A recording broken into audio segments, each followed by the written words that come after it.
Welcome to Your Health in 15 Minutes. I'm your host, Dr. Monique Wallace, and today I have with me Dr. Sherry Leviner and Mrs. Kimberly Vogt to discuss Fayetteville State University's Sexual Assault Nurse Examiner program. Dr. Leviner, can you please introduce yourself? Yes. I'm Dr. Sherry Leviner. I work at the School of Nursing at Fayetteville State. I'm an associate professor and a family nurse practitioner.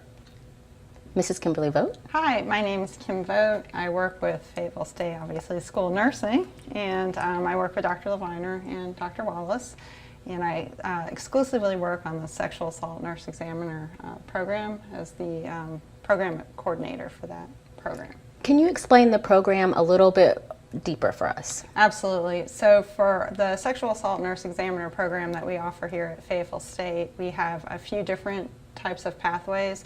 We offer the SANE-A, which is adult, the SANE-P, which is for pediatrics, and the SANE-A and SANE-P combined, which is a longer course but encompasses both the SANE-A and SANE-P. We currently offer different times for those different courses. We've had in the past a combined, and then we'll offer a SANE-A like over the summer, and then a SANE-P like we're doing right now in the fall semester.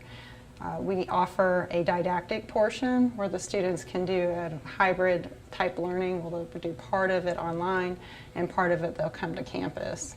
The SANE-A and SANE-P separately are a little bit shorter than the combined because there's less content. When they come to campus, they're usually here for not quite half of that time, so maybe 2 days for the SANE-A and SANE-P, but for the combined it's about half and half. We also offer a clinical practicum, which they do have to do here on campus. We do offer CEU credit for the courses as well. For our SANE-P, we offer 43 hours for the didactic and then 16 for the clinical practicum, and those are separate. Our SANE-A is still combined, and that's 57 CEU credit, so they would have to attend both the didactic and the clinical portion to get credit. And our combined is currently, we offer 102 CEU hours, but Dr. Cannon is in the process of breaking that apart, so they only have to attend the clinical practicum or the didactic portion to get credit. We're going to change that. Okay. But currently, as it is, they would have to attend both portions to get credit. Okay. Dr. Leviner, are SANE nurses in high demand in this area? SANE nurses are in high demand across the United States. There are a lot of sexual assault survivors who come into emergency departments mainly for treatment.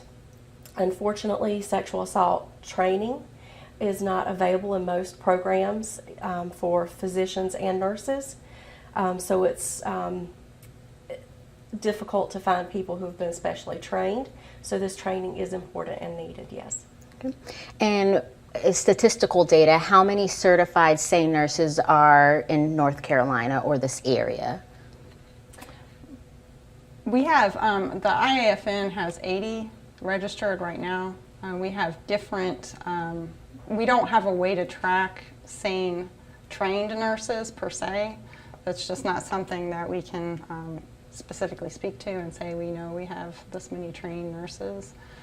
We do have more SANE trained nurses as a result of this program. I think it's one SANE trained nurse in 25% of the counties here in North Carolina. Wow.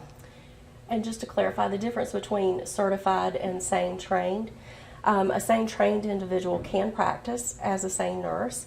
They are someone who has gone through the classroom portion and maybe even clinical, and they are working in a clinical area performing these exams and offering these services. After they have worked for a period of time and completed requirements, they can sit for certification and become nationally certified. Okay. And so what are some benefits and goals of the SANE program? Well, one of the goals was to train nurses to conduct, sexual assault nurse examiner type practices, to do forensic evidence collection. Another goal was to ensure that we included a team from our community, standing up a advisory board as a steering committee for the needs to help direct the needs of the program, making sure that we were including those people. We also wanted to include training and stand-up training that were certified by the North Carolina Board of Nursing, and create both a clinical and a didactic program that would support that. And our training is unique because we do offer that clinical practicum, so that nurses, when they come through and do their training, they actually are able to practice their skills on gynecological teaching associates, so that they have those, skills refined and honed before they actually have to go and deliver those care on an actual patient who has suffered, who has been victim of a sexual crime.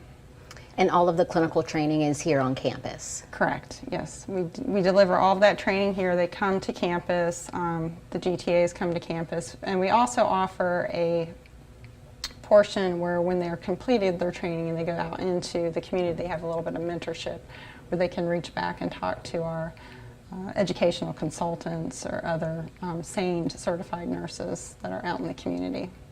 Okay. And how many nurses do you think that you guys have trained through your program?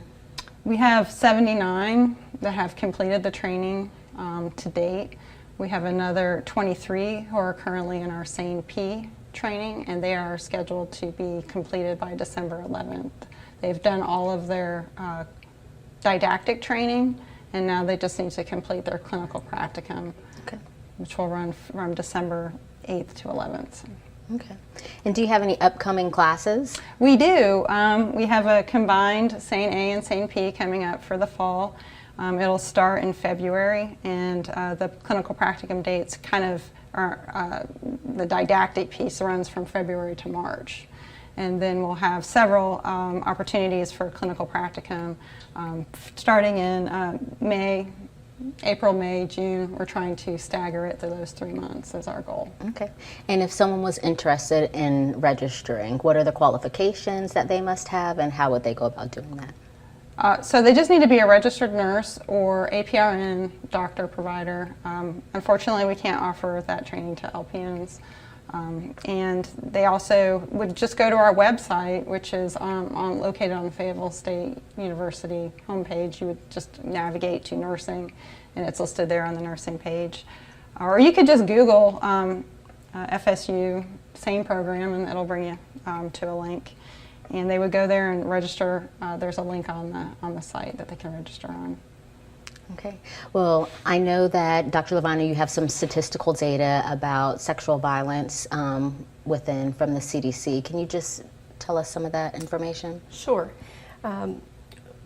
Within their lifetime, a woman, 1 in 4 women are likely to experience a completed or an attempted rape, and men, 1 in 26 men. Of those women who experience sexual violence, they're more likely to do so within those earlier periods of their life. Up to 80% of women who experience sexual violence will have experienced that by age 25, and half of those have experienced it before age 18. So it's a very important problem. It's certainly widespread. Yes, and we thank you guys so much for all the hard work that you have put into this program. It's clear that it's really needed in our community, and also all the other communities that you guys have been serving, because the program has reached to what other communities? It's just not Cumberland County, correct? Correct. No, it extends throughout the state. Yes, yeah. We've like we mentioned earlier, there's at least one SANE trained nurse in 25% of the counties now, and we've had nurses come from all over the state to attend this training.